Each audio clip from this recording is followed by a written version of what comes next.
નમસ્કાર દર્શક મિત્રો, દેશ અને દુનિયાના સુપરફાસ્ટ સમાચારમાં આપનું સ્વાગત છે। આજના તાજા અને સૌથી મોટા સમાચાર જાણીએ પહેલા ચેનલને સબસ્ક્રાઇબ કરી નાખજો। પીએમ કિસાન યોજનામાં વધારો। પ્રધાનમંત્રી કિસાન સન્માન નિધિ યોજનાના લાભાર્થીઓ માટે મોટા સમાચાર છે। 17મા હપ્તા પછી 18મા હપ્તાની રાહ જોઈ રહેલા લગભગ 9 કરોડ ખેડૂતોને જલ્દી સારા સમાચાર મળી શકે છે। મીડિયામાં કરતા અહેવાલો અનુસાર મોંઘવારીને જોતા કેન્દ્ર સરકાર પ્રધાનમંત્રી કિસાન સન્માન નિધિનો હપ્તો વધારવા પર વિચાર કરી રહી છે। સરકાર ટૂંક સમયમાં કિસાન સન્માન નિધિ યોજના હેઠળ ખેડૂતોને આપવામાં આવતી વાર્ષિક 6,000 રૂપિયાની રકમ વધારી શકે છે। કેન્દ્ર સરકાર પીએમ કિસાન સન્માન નિધિની રકમમાં 50%નો વધારો કરી શકે છે। એવું કહેવામાં આવી રહ્યું છે કે કેન્દ્ર સરકાર પ્રધાનમંત્રી કિસાન સન્માન નિધિની રકમ વાર્ષિક 6,000 રૂપિયાથી વધારીને 12,000 રૂપિયા કરવા પર વિચાર કરી રહી છે।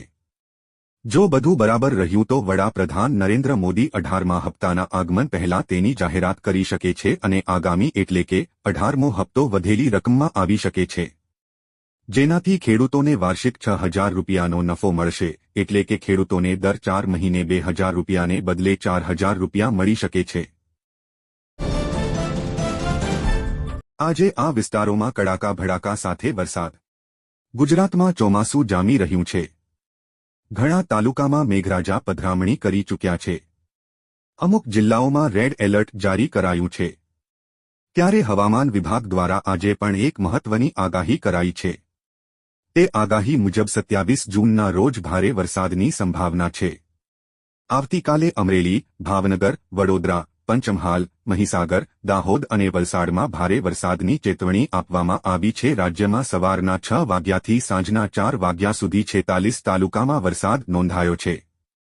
સામે આવેલા આંકડા મુજબ કોડીનારમાં 3 ઇંચ વરસાદ, સૂત્રાપાડામાં 1.5 ઇંચ વરસાદ, મેંદરડા, વેરાવળમાં 1.5 ઇંચ વરસાદ, ઈડર, મોહરવા, હડફ, ઉમરપાડામાં 1 થી 1 ઇંચ, જૂનાગઢ, દિયોદરમાં 1 થી 1 ઇંચ વરસાદ નોંધાયો છે।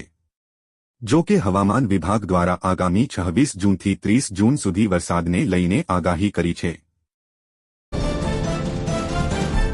રિક્ષા ખરીદવા 48,000 સુધીની સહાય। રિક્ષા ખરીદવા માટે મિત્રો હવે તમને 48,000 રૂપિયાની સહાય સરકાર દ્વારા ચૂકવવામાં આવશે।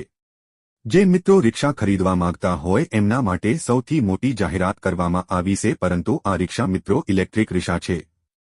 જે લોકોએ ઇલેક્ટ્રિક રિક્ષા ખરીદવી હોય એમના માટે મોટી જાહેરાત કહી શકાય। તો ગુજરાત સરકાર દ્વારા પેટ્રોલ અને પર્યાવરણના પ્રદૂષણને બચાવવા માટે ઇલેક્ટ્રિક વાહનોને પ્રોત્સાહન મળે એ માટે મિત્રો આ નવી સહાય જાહેરાત કરી છે, જેની અંદર જે મિત્રો ઇલેક્ટ્રિક રિક્ષા ખરીદવી હોય એને 48,000ની સુવિધા આપવામાં આવશે।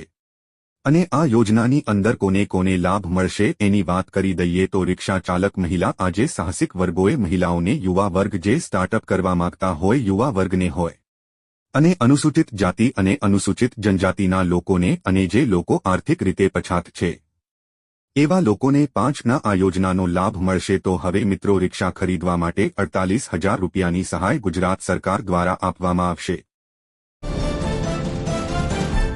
કિસાન પરિવહન યોજના 75,000 સહાય। ત્યાર પછીના મિત્રો સમાચાર ખેડૂતો માટે પણ સહાયની જાહેરાત કરી છે। જે ખેડૂતોએ માલવાહક વાહનની ખરીદી કરવી હોય તો એમને મિત્રો 75,000 રૂપિયાની સહાય મળશે। તો કિસાન પરિવહન યોજના અંતર્ગત આ સુવિધા આપવામાં આવી રહી છે। જે ખેડૂતોએ પોતાનું માલવાહક વાહન ખરીદવું હોય તેમને 75,000 રૂપિયાની સુવિધા મળશે। આની અંદર કઈ રીતના લાભ મળવાનું છે તો જે ખેડૂતો નાના હશે, સીમાંત હશે, SC/ST વર્ગની મહિલાઓ છે એમને 35% અથવા તો 75,000 રૂપિયાની સહાય મળશે। અને જે ખેડૂતો સામાન્ય વર્ગના હોય અથવા તો અન્ય ખેડૂતો હોય એને 25% અથવા તો 50,000 રૂપિયાની સહાય મળશે।